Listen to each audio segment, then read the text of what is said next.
Hello there. In this video, I would give an overview of the last two learning units that are related to the major topic or big topic of leadership. So, for learning units 8 and 9, we are actually learning about motivation. So, if you have your course outline handy with you, that would be very helpful. So please make your course outline appear in your computer, laptop, or uh, get it to appear in your mobile devices. Hopefully not your handphone. Your handphone is very small, but if you have that tablet that you got from that parenthesis, well, that would be great. Okay, so refer to the course outline. You can either refer to the simple course outline or the more technical ones. They are the same. So look at, I'm looking at the course outline here from my computer, Learning Unit 8 and Learning Unit 9. Now, so Learning Unit 8, Leadership Function, Motivation of the Workforce, in bracket 1. And then Learning Unit 9, Leadership Function, Motivation of the Workforce, bracket 2. Okay, let us go to Learning Unit 8. Now, the way that I will explain or kind of structure the lecture would vary a little bit from the course outline, because the course outline is kind of missing certain important parts, I suppose. Well, nothing can be done about it, but uh, except to tell you, okay, that I will not be like simply following the course outline. So, of course, first of all, the basics of motivation theories. Actually, before that, okay, before the basics of the motivation theories, of course, I will explain how motivation uh, is kind of related to the kind of grand idea of leadership. The reason is very simple, because leaders have to motivate people to be their followers. So how would they do that? So motivation theories are supposed to help leaders to kind of think of ways to get people to become their followers. So that's the kind of main idea that is before the basics of motivation theories. Okay, so practically the motivation theories, they are kind of well two basic ideas. Actually, there are more than two basic ideas, but there are two types of theories. Okay, the first one would be the content theories of motivation, and these are based on the followers or employees or workers needs. Okay, so that's the first part.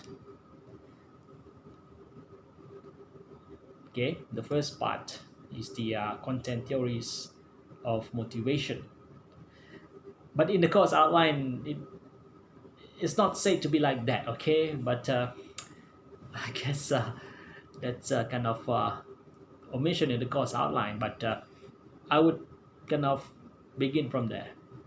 The content theories of motivation, practically beginning from Maslow's hierarchy of needs and some other variations of the Maslow hierarchy of needs. Okay,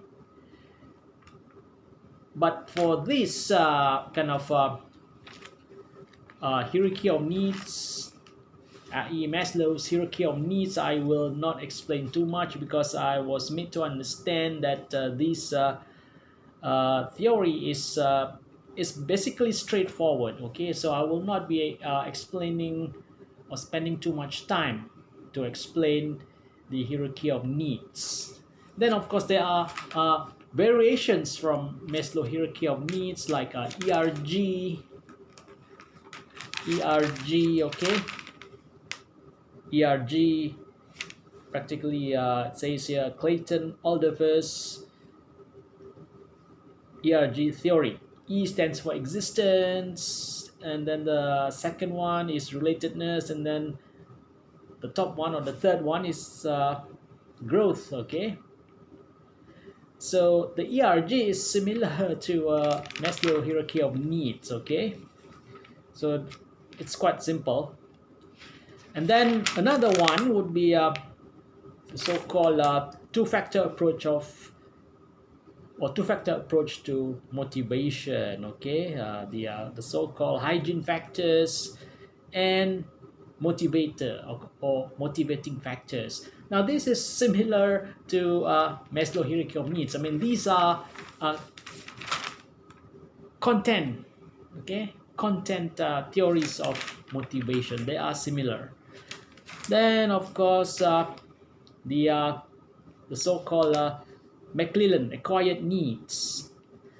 Okay, there's some kind of variation, okay, or McClellan kind of somewhat different from the other two theories, as the name suggests. Okay, acquired. Okay, so these acquired needs are kind of obtained or the individual acquired those needs, okay, during his or her lifetime. So these are like okay, I mean, the acquired needs are quite simple. Okay, they similar to Maslow hierarchy of needs. So I will not be spending too much time in the content perspective of motivation. Okay, so these are straightforward. I sincerely hope that you can read these theories on your own. And then the next one comes the so-called process perspectives of motivation. Now, some of the kind of if you look at the course outline LU8, okay, item 8, some are kind of some of these items fall under process perspectives of motivation. If you look here, target setting, yes, target setting, then equity theory and expectancy theory. Okay, but not reinforcement. Reinforcement is something else. Okay, reinforcement is like something else. It's another perspective. So the course outline is not being written properly, but then, well, that's the way it is. So the process perspectives of motivation, I would spend most of the time, but not all of the theories will be treated the same, because some are very straightforward, like goal setting. Okay, goal setting is very straightforward, so I will not be spending too much time. Equity theory might be difficult. Okay, the next process perspective of motivation is equity theory. Might be difficult, but the main idea is not difficult to understand. The most difficult would be expectancy theory. Expectancy theory, okay, that would be the most difficult. Okay, so I would be spending maybe most of the time to explain expectancy theory. Okay, and then of course the other perspective of motivation, such as reinforcement perspective and social learning theory, these would be kind of explained very briefly after the expectancy theory. Okay, so please do take note, or if I forgot, okay, because it's not written there in the course outline, please do tell me if I forgot to explain during the lecture with regards to reinforcement perspective and social learning theory. But I will not be spending too much time, okay, because these are not too difficult. Okay,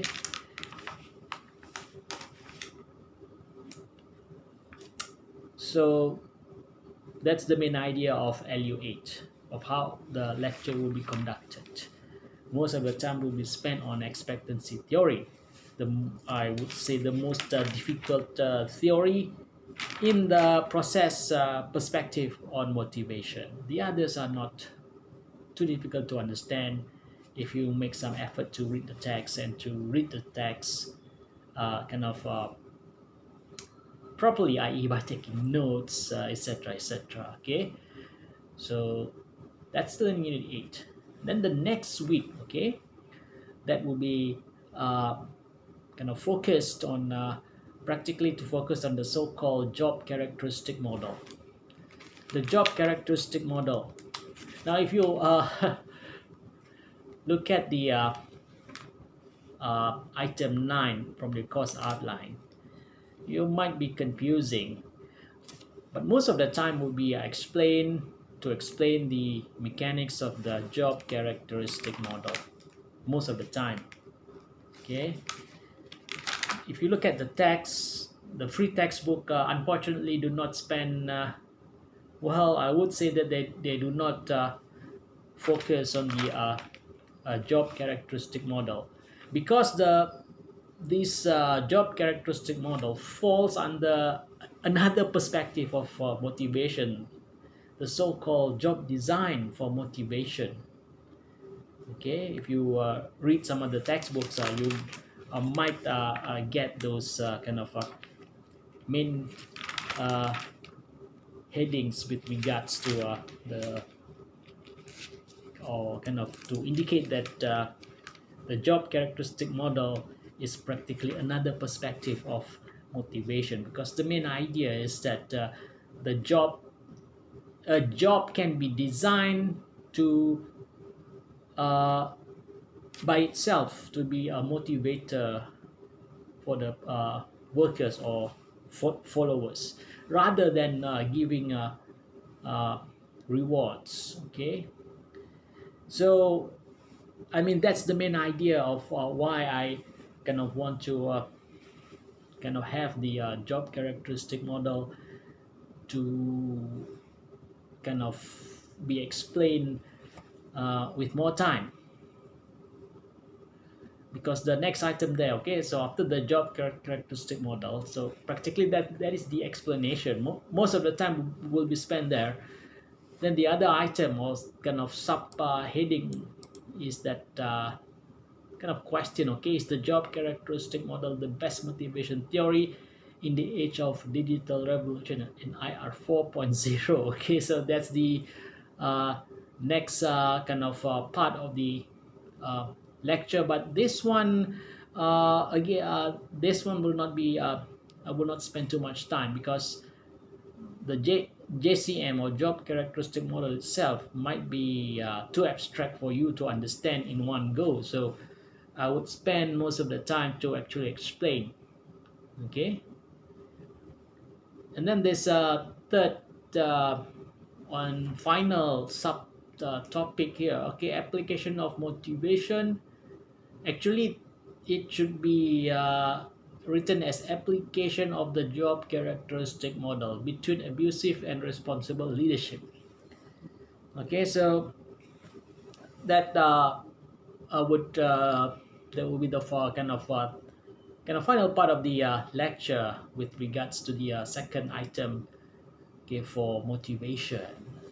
Okay, so the job characteristic model, you might not find it in the free textbook, so I would like to suggest that you read, okay, from the other textbook, or you can Google it. Okay, if you Google it, if I'm not if you're lucky and quite lucky, okay, there is a Wikipedia page on the job characteristic model. So I've read it and I think that the explanation is good enough for you. So if you have a different textbook like this one, okay, this one is Bateman, sorry, Richard L. Depp, not Bateman and Snell. The Bateman and Snell, I can't find it. It's somewhere in my room. Okay. Other textbooks, they have specific kind of section for the job design for motivation where they discuss the job characteristic model. But for the free textbook, I don't think you can find it. Okay. But that is not a problem because they are, or you can like always find uh, explanations of the job characteristic model if you Google, if you type the correct, okay, appropriate keywords such as the job characteristic model. You can even have a Wikipedia page, and that is good enough for you. And then of course I have slides, okay, slides, okay, uh, available at the e-link for you to refer to. So those are the kind of broad ideas for the final two learning units that are related to leadership, and these are motivation, okay, motivation. So that's all for this video. So if you have any questions, please type those questions here in this video, or you can ask the questions in class. So until then, bye bye.